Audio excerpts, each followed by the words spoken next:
The supermarket buzzed with life as shoppers pushed carts through the aisles, their wheels squeaking against the polished tile floor. Families debated dinner plans, children tugged at their parents for candy, and the subtle hum of background music mixed with the occasional clinking of glass jars. In the middle of this suburban routine, Michael Reeves, a man in his mid-70s, navigated the store with the slow but steady gait of someone who had seen far too much yet carried himself with quiet dignity. His body was lean but fit for his age, his posture just slightly stooped, with the telltale marks of an old soldier etched into his skin, small scars, a stiff hand that he used sparingly, and a slight limp that suggested a story no one had dared to ask him about. Michael's attire was unremarkable, blending in with the mundane rhythms of everyday life. A weathered brown jacket, a pair of faded jeans, and sturdy boots that had probably marched through more than just supermarket aisles. Yet it was the red MAGA hat perched atop his head that seemed to spark an invisible ripple through the crowd. Some glanced at him with curiosity or disapproval before looking away. Others muttered under their breath, their expressions tight. But Michael moved as if completely unaware, perhaps indifferent to the reactions his presence elicited. His eyes scanned the shelves, pausing occasionally to inspect a box or can, and he placed items into his cart with methodical precision, a bag of rice, canned beans, some fresh produce. Everything he selected seemed deliberate, practical, with no trace of indulgence. At the other end of the store, Karen Thompson was in her own world. She stood at the customer service counter, her sharp voice rising above the din as she waved a stack of expired coupons in the face of a visibly flustered cashier. Karen was in her early 50s, with meticulously styled blonde hair that framed a face hardened by years of feeling like the world owed her something. Her tailored jacket and statement necklace suggested someone who worked in real estate or local politics, someone used to having their opinions heard and validated. "Look, I don't care if it's expired by 2 days," Karen said, her voice dripping with indignation. "Your system should have honored it. It's not my fault you people don't keep up with your policies." The cashier, a young man barely out of his teens, stammered an apology, clearly out of his depth. Other customers nearby exchanged awkward glances, unsure whether to intervene or keep their distance. Karen, satisfied with the spectacle she'd created, sighed dramatically, tossed the coupons back into her purse, and stomped away, leaving the cashier visibly relieved. As Karen pushed her cart toward the cereal aisle, her eyes scanned the crowd with the precision of a hawk. She wasn't in a rush, and she certainly wasn't in the mood to let anything or anyone ruin her day further. That's when her gaze landed on Michael. The red cap stood out like a flare against the sea of neutral tones around him. Karen's jaw tightened, and her steps slowed as her thoughts began to churn. There was something about that hat that triggered an instant, visceral reaction in her. To Karen, it wasn't just a piece of clothing. It was a symbol of everything she believed was wrong with the world, a relic of division, intolerance, and regression. As her eyes lingered on Michael, her mind began to fill in the blanks about who he was. To her, he was just another one of them, someone clinging to outdated values and refusing to let the country move forward. Michael, oblivious to her glare, continued down the aisle, pausing to inspect a bag of pasta.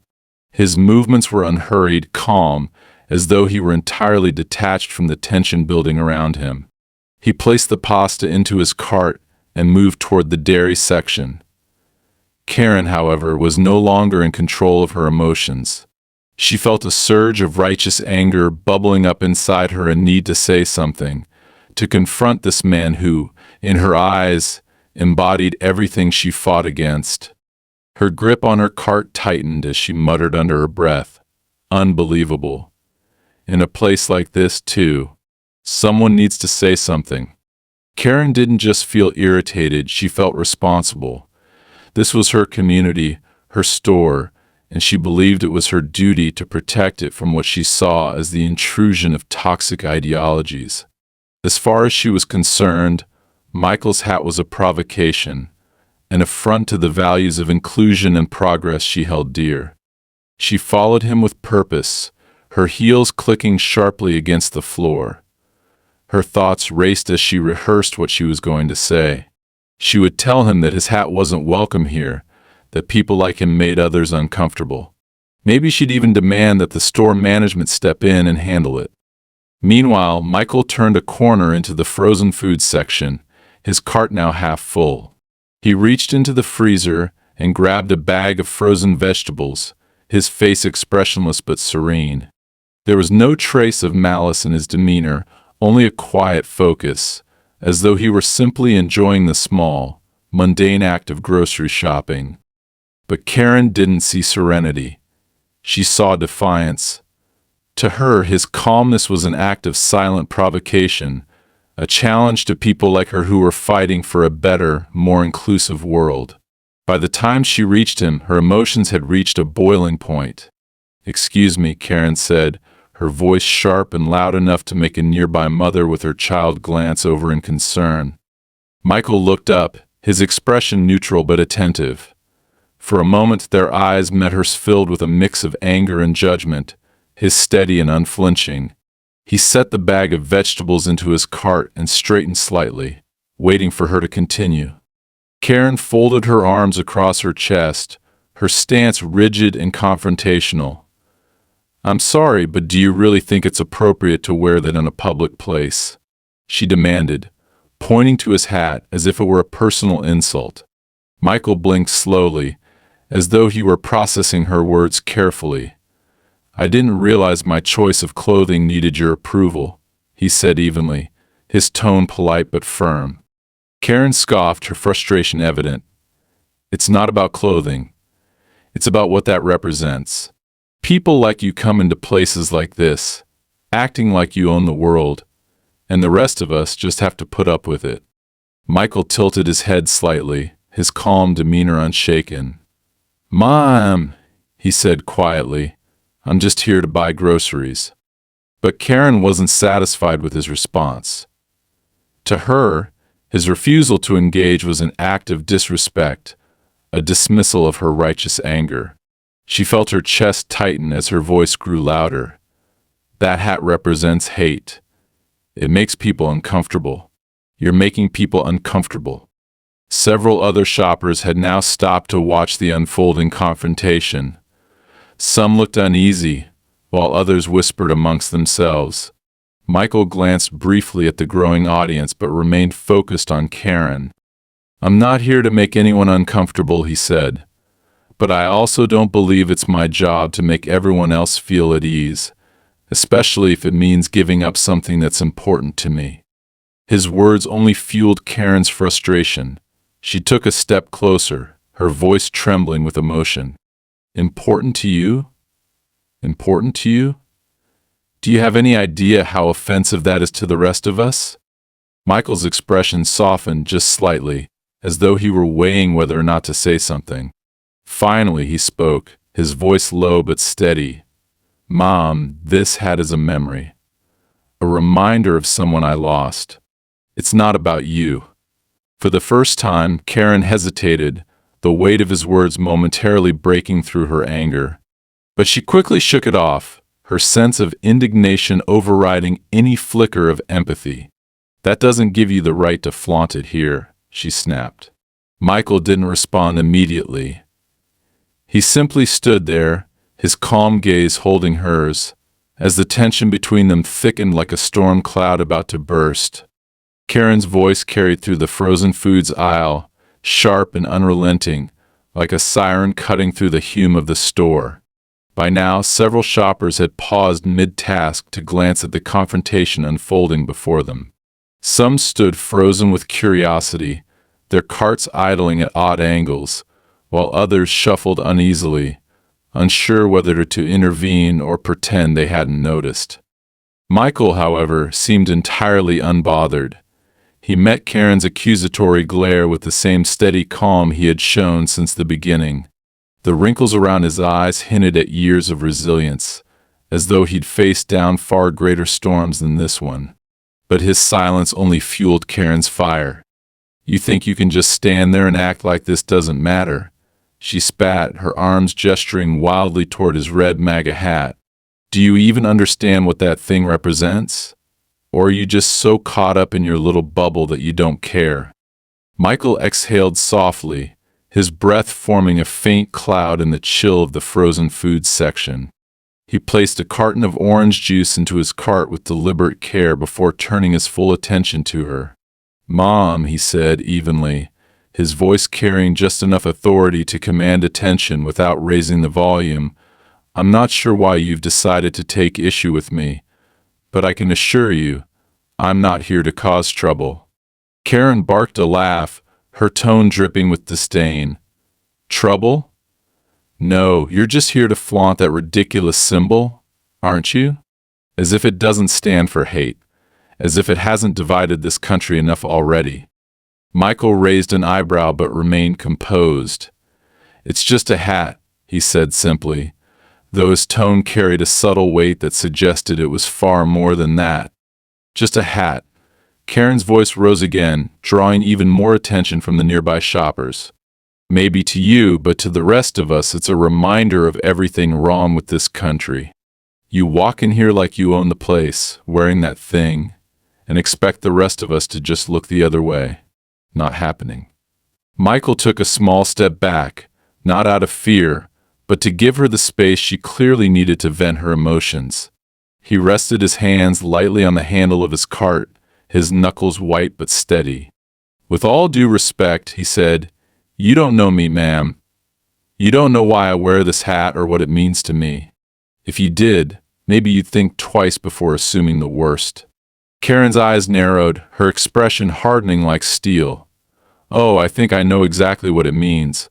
People like you don't care about what your so-called symbol does to everyone else. You just want to push your agenda wherever you go, making sure we all know you think you're better than the rest of us." Before Michael could respond, a voice interrupted from the next aisle over. "Hey, lady, maybe give the guy a break, huh?"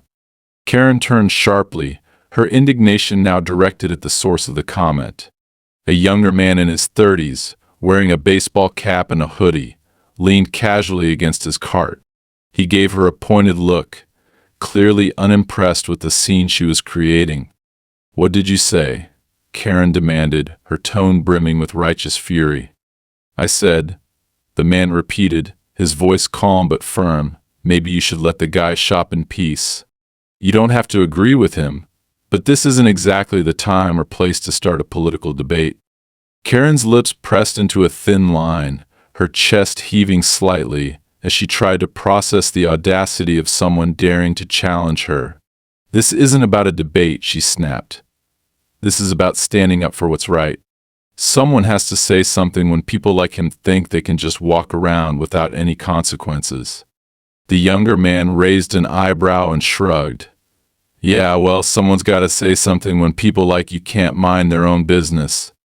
A faint ripple of laughter broke out from a few of the onlookers, but Karen ignored it, her focus laser-locked on Michael. "I'm not letting this go," she hissed, her voice quieter now but no less intense. Michael, who had been quietly observing the exchange, decided it was time to step in. "Mom," he said, his voice cutting cleanly through the tension, "you're clearly upset, and I don't want to add to that. But I think you're making this a bigger issue than it needs to be. I'm not here to argue with you or anyone else. I'm just here to buy my groceries and go home, same as you." Karen's hands clenched into fists at her sides. "Don't patronize me," she said through gritted teeth. "I know exactly what you're doing. You're trying to act all calm and reasonable so everyone will side with you. But I'm not falling for it." Michael tilted his head slightly, his expression inscrutable. "I'm not asking anyone to side with me," he said. "I don't need anyone's approval to live my life. And I don't think you do, either." For a moment, Karen seemed taken aback, as though his words had struck a chord she wasn't prepared to acknowledge. But the moment passed quickly, and her anger surged back to the surface. "Don't act like you're some innocent bystander," she snapped. "You're wearing that hat because you want people to notice it. You want people to react. Well, congratulations, you got what you wanted." Michael let out a slow, steady breath, his gaze unwavering. "I wear this hat," he said, "because it reminds me of someone I lost a long time ago. Someone who believed in this country and gave everything for it.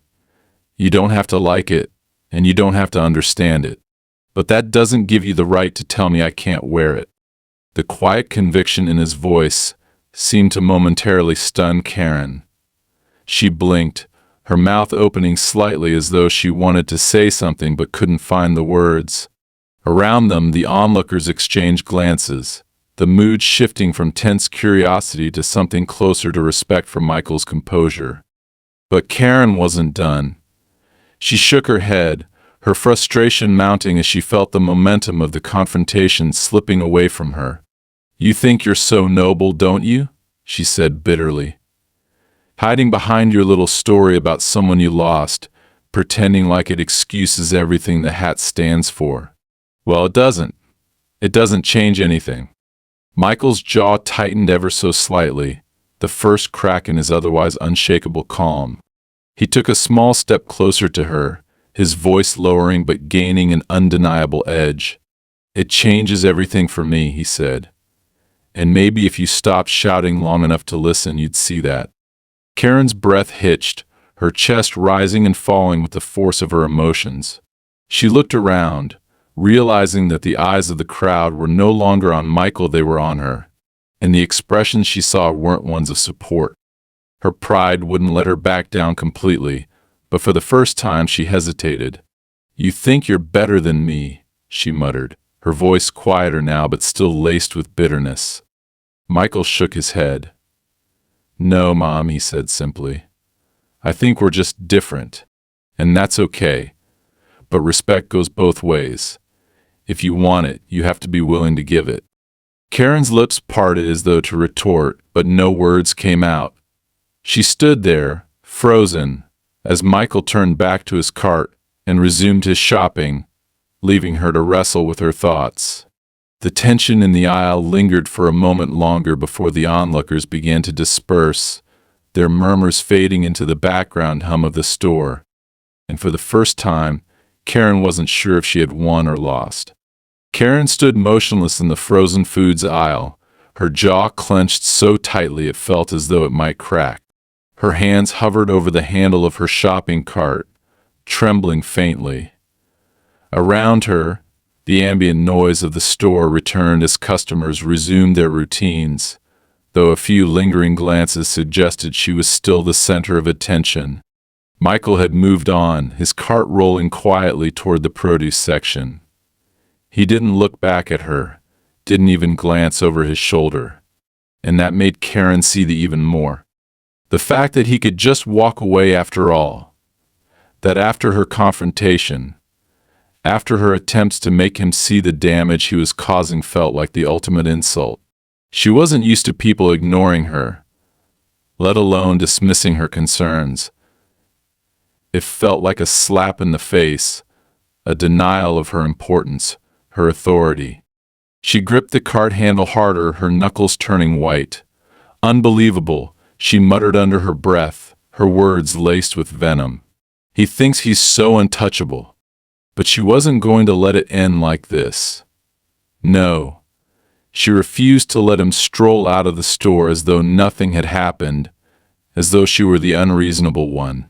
She left her cart where it was, abandoned in the middle of the aisle, and stormed after him.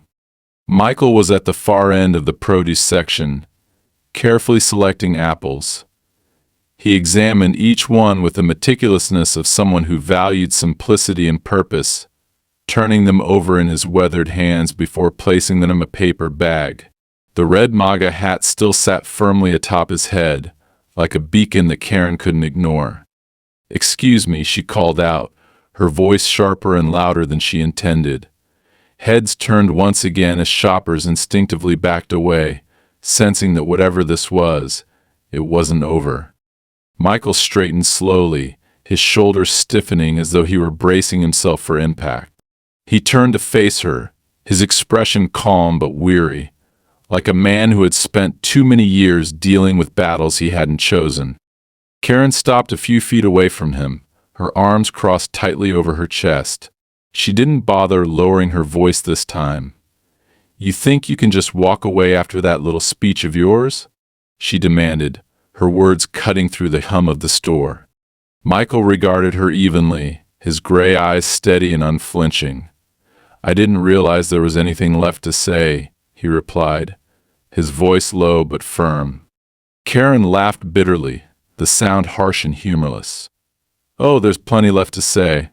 Like how dare you come into this store and act like you're some kind of hero, like you're above the rest of us." Michael's jaw tightened, but his tone remained measured. "Mom, I don't think I'm above anyone. I'm just a man trying to buy groceries." "That's a lie," Karen snapped, stepping closer to him. "You're trying to make a statement. That's what people like you do. You wear that hat to shove your views in everyone's face, to remind us that you think you're better than us." Michael tilted his head slightly, his expression unreadable. "It seems to me," he said quietly, "that you're the one doing all the shoving right now." Karen's face flushed a deep shade of red. She could feel the eyes of the other shoppers on her, their whispered conversations buzzing just out of reach. But instead of backing down, she doubled down. "You think you're clever, don't you?" she hissed, standing there all calm and collected, trying to make me look like the bad guy. "Well, guess what? I'm not the one wearing a symbol of hate on my head. That's all you." Michael sighed, the kind of deep, weary sigh that seemed to carry the weight of decades. He took a step closer, closing the gap between them, and looked her directly in the eyes. "Mom," he said, his voice softer now, but no less steady, "I don't know what kind of pain you've been through, and I'm not here to judge you for it. But this hat isn't about hate, not to me. It's about someone I lost, someone who gave everything for this country. That's what it means to me. Nothing more, nothing less." Karen blinked, momentarily caught off guard by the sincerity in his voice. For a split second, her resolve wavered, and she felt something unfamiliar creep into her chest out.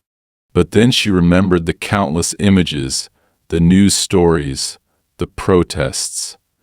She remembered the friends who had shared their own pain, their own experiences with what that hat represented to them. And just like that, her anger returned in full force. "Don't you dare try to turn this around on me," she said, her voice trembling with fury. "You don't get to decide what that hat means to the rest of us. You don't get to pretend you're innocent when you're wearing something that stands for division and oppression." Michael's expression didn't change, but his eyes darkened slightly, a flicker of something unspoken passing through them. He looked down at the bag of apples in his cart, then back at Karen. "I'm not pretending," he said simply. "I know exactly who I am, and I know why I wear this hat. But I can't control what you choose to see when you look at me. That's on you." Karen opened her mouth to respond, but before she could, another voice cut through the tension. "Is everything okay over here?" A store manager had appeared, a young woman with a crisp blue uniform and a name tag that read Samantha. Her expression was carefully neutral, but her eyes darted between Michael and Karen, clearly assessing the situation. Karen turned to her immediately, her indignation flaring anew. "No, everything is not okay," she said, gesturing wildly at Michael. "This man is making everyone uncomfortable with his political statement." Samantha's gaze shifted to Michael, who stood quietly by his cart, his expression calm but resolute. "Sir," she said cautiously, "is there an issue here?" Michael shook his head. "No issue," he said. "I'm just trying to finish my shopping." Karen let out a sharp laugh. "Oh, come on," she snapped. "You're really going to let him get away with this? People like him think they can just waltz in here and do whatever they want, and we're supposed to just stay quiet." Samantha hesitated, clearly unsure how to proceed. The tension in the air was palpable, the silence heavy with anticipation. And then, unexpectedly, Michael spoke. "I'll tell you what, ma'am," he said, his voice calm but firm. "If you're that upset about me being here, I'll leave. Not because I think I'm in the wrong, but because I don't believe in making a scene over something that's clearly more about you than it is about me." Karen's mouth fell open in shock, her indignation momentarily replaced by confusion. "What's that supposed to mean?" she demanded. Michael didn't answer right away. Instead, he reached into his pocket and pulled out a small, worn token. It was a military dog tag battered and scuffed from years of wear. He held it up for her to see.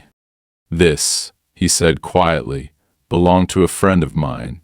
He didn't make it back home. This hat is my way of remembering him. You don't have to like it. You don't even have to understand it. But I'm not going to let you tell me I can't honor him in my own way." Karen stared at the dog tag, her expression unreadable. For a moment, the entire store seemed to hold its breath. And then, just as quickly as the moment had arrived, Michael slipped the dog tag back into his pocket, turned his cart, and walked away. Karen stood there, her hands trembling at her sides, her mind racing with thoughts she couldn't quite sort out. Around her, the whispers of the other shoppers grew louder, their gazes heavy with judgment. For the first time, she felt the weight of their eyes not as validation, but as scrutiny. And it burned.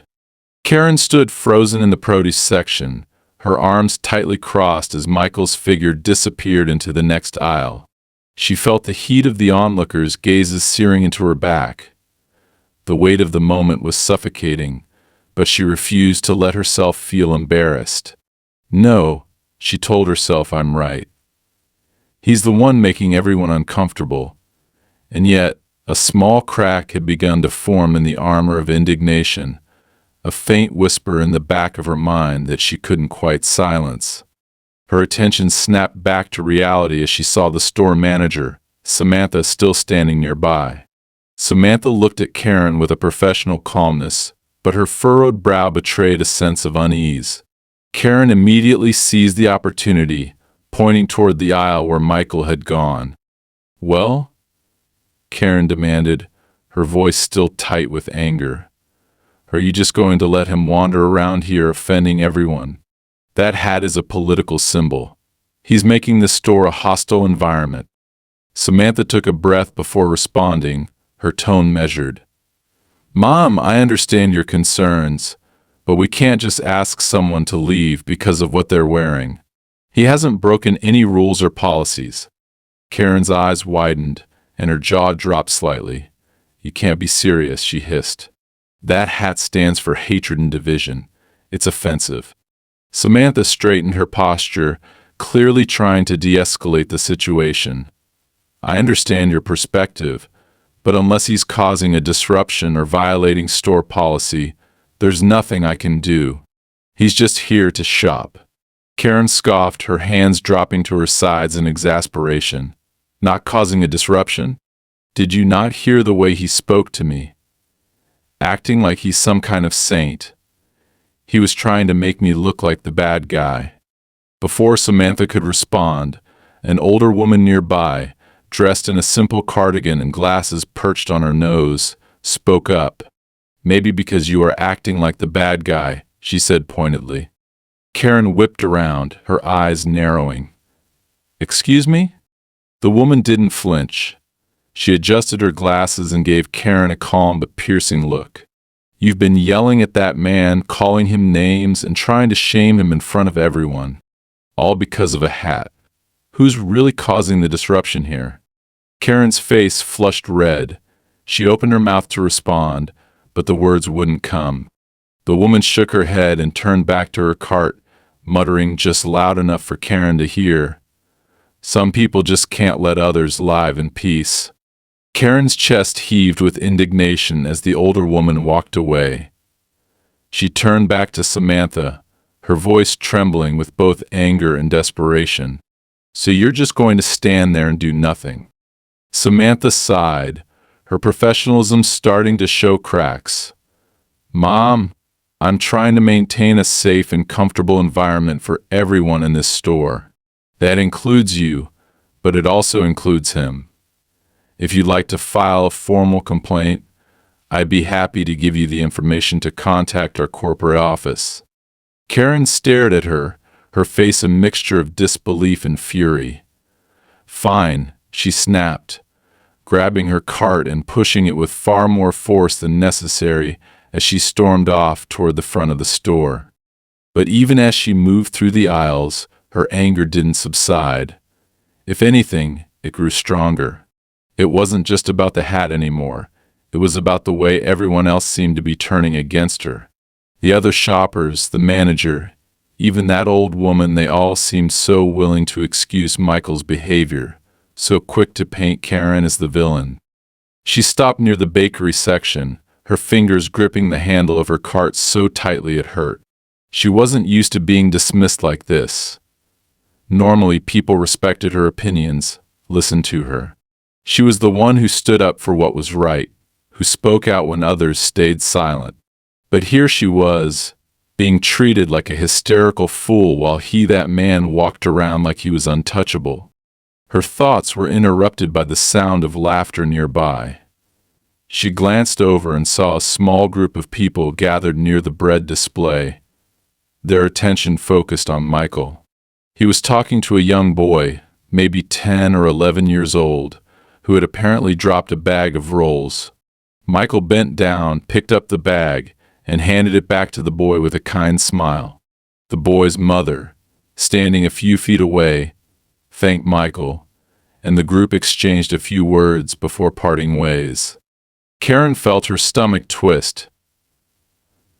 The sight of Michael smiling, laughing even, after everything that had just happened between them made her blood boil. To her, it was as though he was mocking her, rubbing his supposed superiority in her face. She pushed her cart toward him again, her pace quick and purposeful. "Oh, so now you're playing the Good Samaritan?" she snapped as she approached. Michael turned to face her, his smile fading as he recognized her. His posture straightened slightly, his hands resting lightly on the edge of his cart. "I'm not playing anything," he said calmly.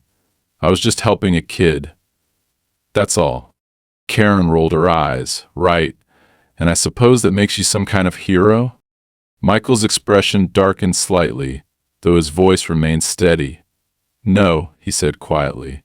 "It just makes me someone who tries to do the right thing when I can. That's all anyone can do." Karen took a step closer, her voice lowering to a hiss. "You don't fool me, you know. All your calm words and quiet gestures, it's all just an act. You think you can hide behind that hat and pretend to be this noble, selfless person, but I see right through you." Michael stared at her for a long moment, his gaze unwavering. Then, slowly, he reached into the pocket of his jacket and pulled out something small and metallic. He held it up for her to see a worn military dog tag, its edges scuffed and scratched from years of wear. "This belonged to my friend," he said softly. "We served together a long time ago. He didn't make it back, but I did. I wear this hat to honor him, not to provoke anyone. You don't have to like it, but you don't get to take that away from me." Karen's breath caught in her throat. For a moment, the weight of his words hung heavy in the air between them. She stared at the dog tag, her mind racing, but she couldn't bring herself to look him in the eye. Around them, the shoppers who had been pretending not to watch were now openly staring, their faces a mixture of curiosity and unease. A few of them exchanged whispers, their voices too low to make out, but Karen could feel their judgment like a physical weight pressing down on her. She opened her mouth to respond, to say something, anything that would put her back in control of the situation. But before she could speak, Michael slipped the dog tag back into his pocket and gave her a small, almost pitying smile. "You have a good day, ma'am," he said quietly, turning his cart and walking away once more. Karen stood there, her hands trembling, her chest tight with a mixture of anger, humiliation, and something else she couldn't quite name. The cracks in her resolve had deepened, but she wasn't ready to give in. Not yet. She turned and walked briskly toward the front of the store, her mind racing with thoughts she couldn't quite sort out. Somewhere deep down, she felt a nagging sense of guilt, a faint whisper telling her that maybe, just maybe, she was in the wrong. But she shoved the thought aside, clinging to her anger like a shield. As she reached the checkout lanes, she saw Samantha again, standing near the customer service counter. Karen hesitated for a moment, then walked over, her expression a mixture of defiance and desperation. "I want to speak to someone higher up," she said, her voice trembling slightly. "Corporate, district manager, whoever's in charge. This isn't over." Samantha met her gaze evenly, her expression unreadable. "Of course, Mom," she said. "I'll get you the contact information." Karen nodded sharply, her lips pressed into a thin line. But as she waited, the whisper of doubt returned, growing louder and more insistent. And for the first time, Karen didn't know if she could ignore it. Karen paced back and forth near the customer service counter, her cart abandoned in the middle of the store. Samantha, the manager, had disappeared briefly to retrieve the contact information for corporate headquarters, leaving Karen alone with her spiraling thoughts. She could feel the weight of every whispered conversation around her, every stolen glance from the other shoppers. Each one felt like a slap, a reminder that she wasn't the hero of this narrative, at least not in their eyes. Her frustration bubbled to the surface, threatening to boil over. "Why is everyone acting like I'm the one who did something wrong?" she thought bitterly. "He's the one flaunting that stupid hat, pretending like he's some innocent victim." Her grip tightened on the strap of her purse as she glanced toward the registers. Michael was there now, unloading items from his cart onto the conveyor belt. His movements were slow and deliberate, as though he had all the time in the world. The red MAGA hat still sat atop his head, as defiant as ever. Karen's heart pounded in her chest. She couldn't let it end like this. Not with him walking away unscathed, with everyone treating him like some quiet, misunderstood saint.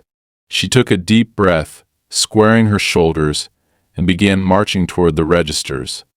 As she approached, she caught snippets of conversation from the people in line.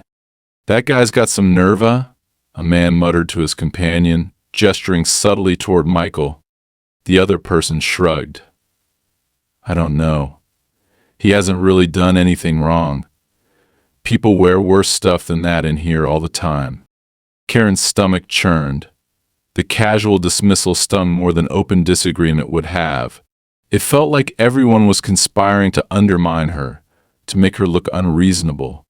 Michael reached the cashier, a young woman who looked barely out of high school. She greeted him with a polite smile, scanning his items with mechanical efficiency. Michael handed her a coupon, and she nodded as she entered it into the system. The exchange was painfully mundane, yet Karen couldn't tear her eyes away. Before she could think better of it, she stepped forward, closing the distance between herself and the register. "Excuse me," she said sharply, her voice cutting through the quiet hum of the store. Michael turned his head slightly, his expression calm but wary. The cashier froze, her hand hovering over the register. Karen pointed at Michael, her finger trembling slightly. "This man is making everyone here uncomfortable," she declared. "You shouldn't be serving him." The cashier blinked, clearly caught off guard. He hasn't done anything wrong," she said hesitantly. Karen let out a bitter laugh. "Of course he has. Just look at what he's wearing. That hat is offensive. It's hateful. It's a slap in the face to everyone who believes in decency and equality." Michael's eyes narrowed slightly, but he didn't interrupt. He stood there, hands resting lightly on the edge of the counter, waiting. The cashier glanced at Michael, then back at Karen.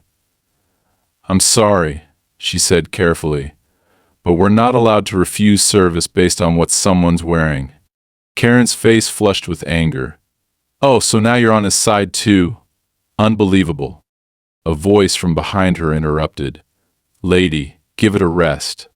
Karen spun around to see an older man standing a few feet away, his arms crossed over his chest. His expression was one of mild irritation, as though he were dealing with a child throwing a tantrum. "He's just buying groceries," the man said. "You're the one making a scene."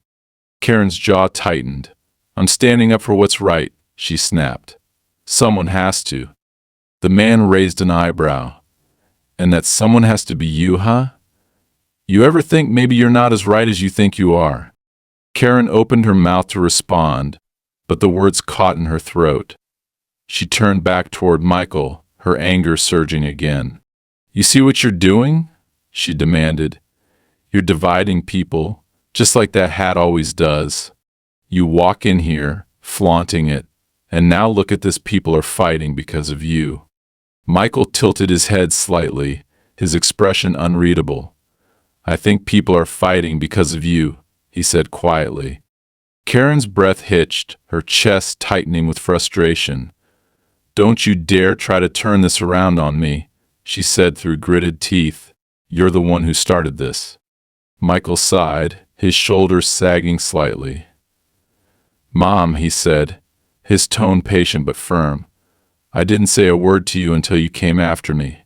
I didn't make this a fight. You did." The older man behind Karen let out a low chuckle. "He's got a point."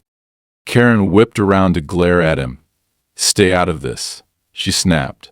But the man didn't back down. "Maybe you should take your own advice," he said. The tension in the air was thick enough to cut with a knife.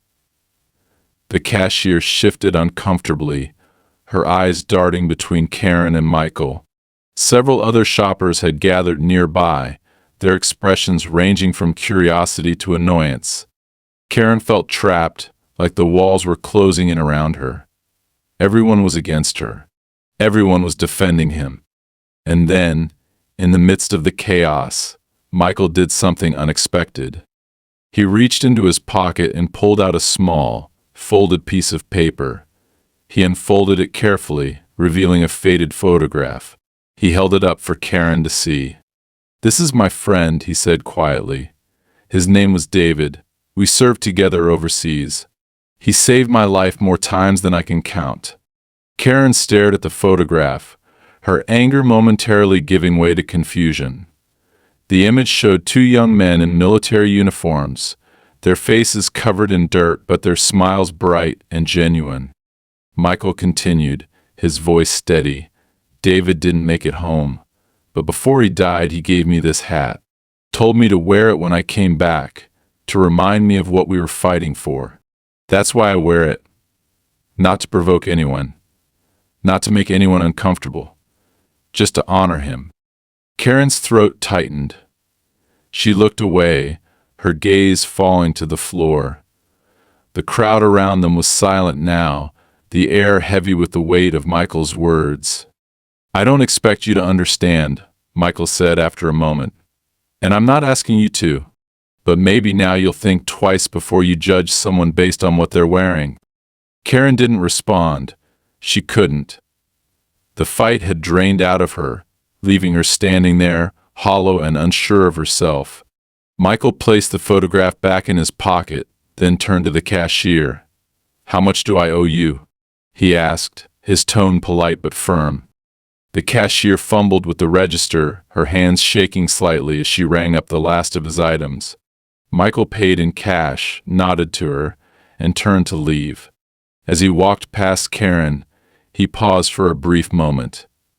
"Have a good day, ma'am," he said, his voice soft but resolute. And then he was gone, leaving Karen standing alone, surrounded by the judgmental stares of the other shoppers. For the first time, Karen didn't know what to do. She didn't know what to say. All she could feel was the weight of her own actions, pressing down on her like a stone.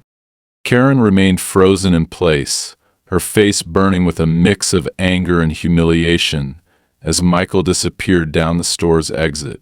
Around her, the muffled murmurs of shoppers hung in the air like static, each whisper another needle in her skin. It wasn't supposed to end this way.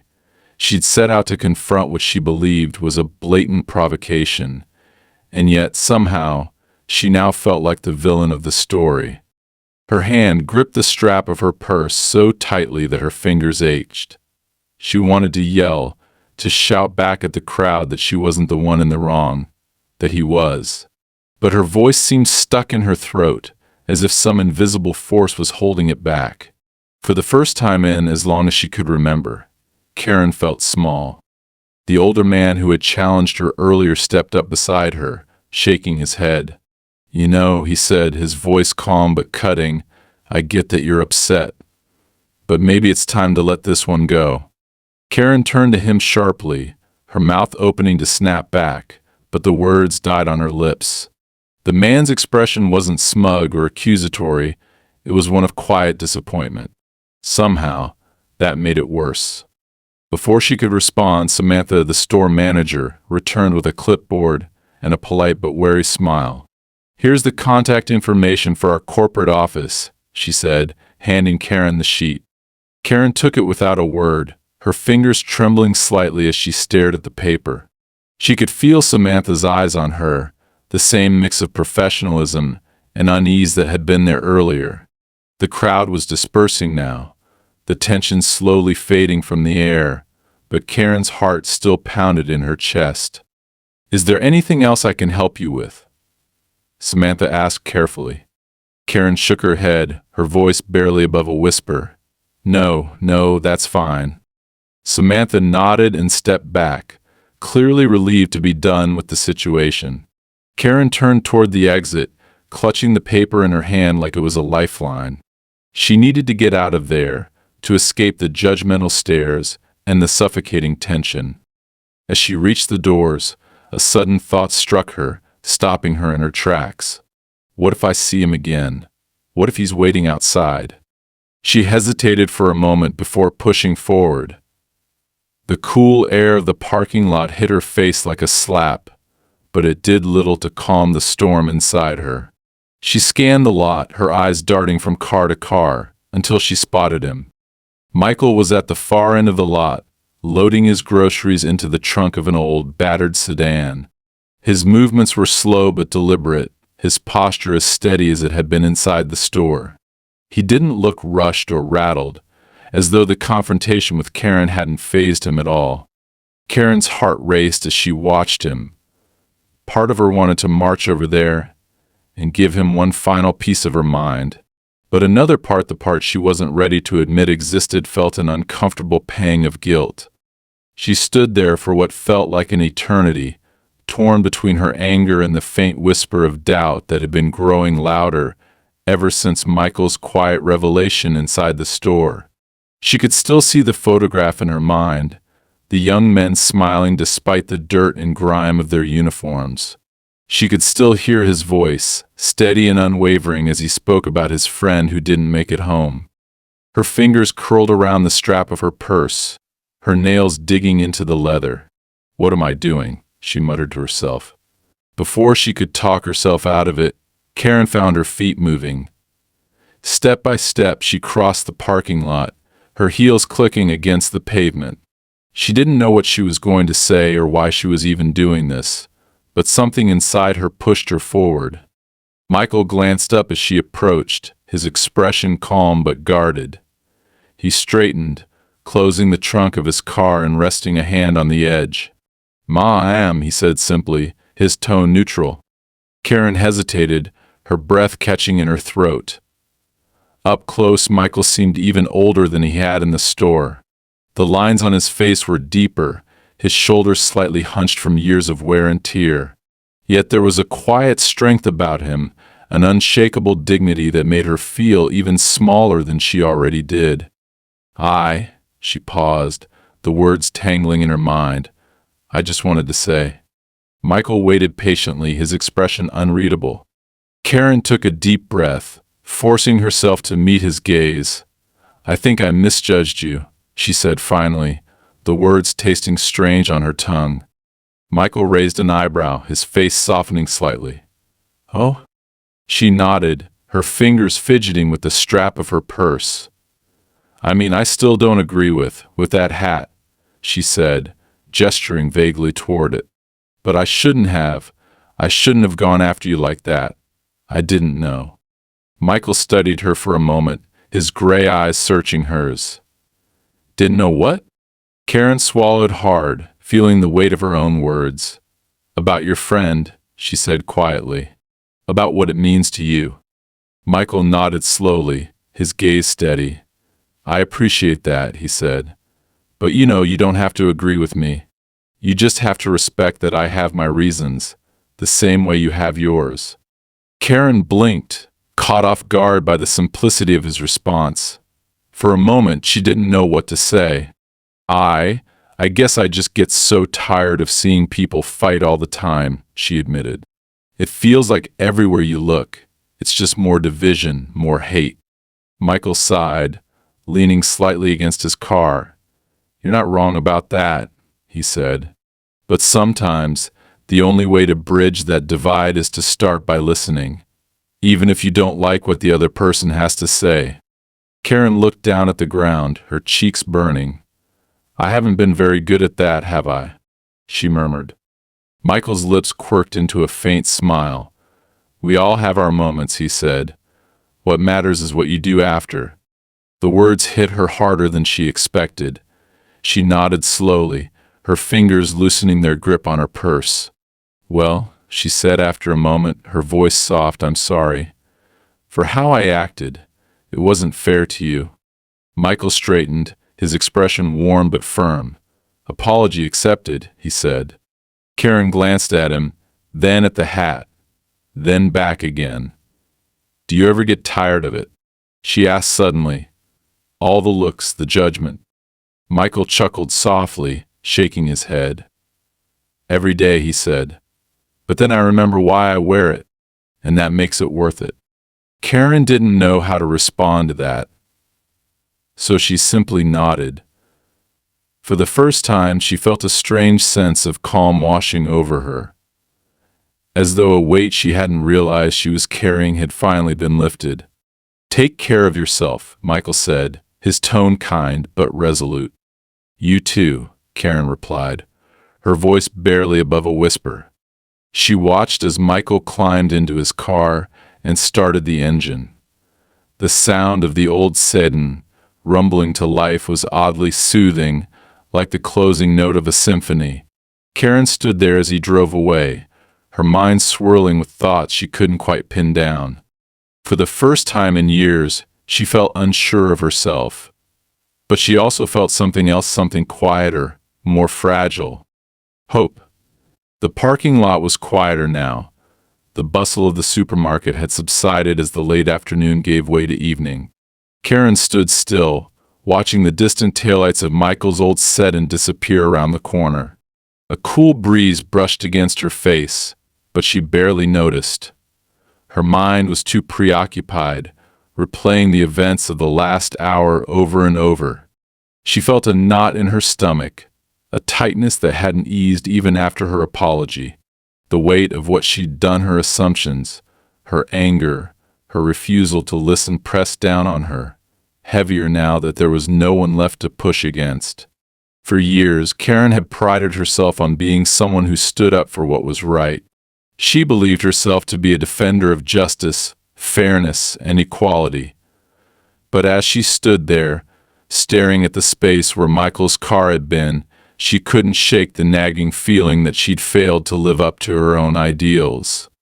Karen turned back toward the store, her steps slow and deliberate. She didn't know why she was going back inside. Her cart was still sitting abandoned in the bakery section, but it wasn't as though she cared much about finishing her shopping. It felt more like an instinct, a need to ground herself, to find some sense of closure. As she passed through the sliding glass doors, the hum of the store greeted her again.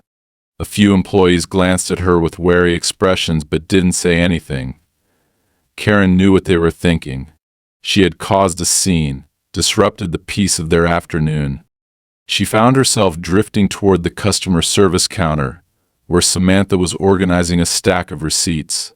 The manager looked up as Karen approached, her polite smile returning, though there was a hint of apprehension behind it. "Mom," Samantha said carefully, "is there something else I can help you with?" Karen hesitated for a moment, then let out a sigh. "Actually, yes. There is." Samantha set down the receipts and folded her hands neatly on the counter. "Of course. What do you need?" Karen glanced down at the counter, her fingers fidgeting with the strap of her purse. "The man I was arguing with earlier," she said, her voice quieter now, almost hesitant. Do you know anything about him?" Samantha's brow furrowed slightly, and she shook her head. "I don't," she admitted. "I've seen him in here a few times before, but he usually keeps to himself." Karen nodded slowly, her mind racing. She thought about the photograph Michael had shown her, the dog tag he had carried in his pocket. She thought about his calm, measured words, the way he had stood firm without ever raising his voice. "He's a veteran," Karen said softly, more to herself than to Samantha. Samantha tilted her head slightly, her expression curious. "Is that so?" Karen nodded again, this time more firmly. "Yeah," she said. "And I think I misjudged him." Samantha studied Karen for a moment before offering a small, understanding smile. "It happens," she said gently. "We all make mistakes. The important thing is what you do next." Karen blinked, taken aback by the simplicity of the statement. What you do next. The words echoed in her mind, resonating in a way she hadn't expected. "Thank you," Karen said after a moment, her voice steady. "I appreciate that." Samantha nodded, her smile growing warmer. "Anytime." Karen turned away from the counter and began walking toward the bakery section, where her cart still sat untouched. As she approached it, she noticed a young boy picking up a bag of bread rolls that had fallen to the floor. His mother was nearby, busy loading other groceries into their cart. Karen hesitated for a moment, then bent down to help the boy. "Here you go," she said, handing him the bag with a small smile. "Thanks," the boy said, his voice cheerful. Karen watched as he ran back to his mother, who gave Karen a polite nod of thanks before turning back to her shopping. The interaction was brief, but it left Karen feeling a little lighter. She pushed her cart toward the checkout lanes, deciding to finish her shopping after all. As she unloaded her items onto the conveyor belt, she noticed the cashier giving her a curious look. It was the same young woman who had rung up Michael's groceries earlier. "Everything okay now?" the cashier asked cautiously. Karen paused, then nodded. "Yeah," she said, "everything's fine." The cashier gave her a tentative smile and began scanning her items. Karen watched her work, her mind still turning over everything that had happened.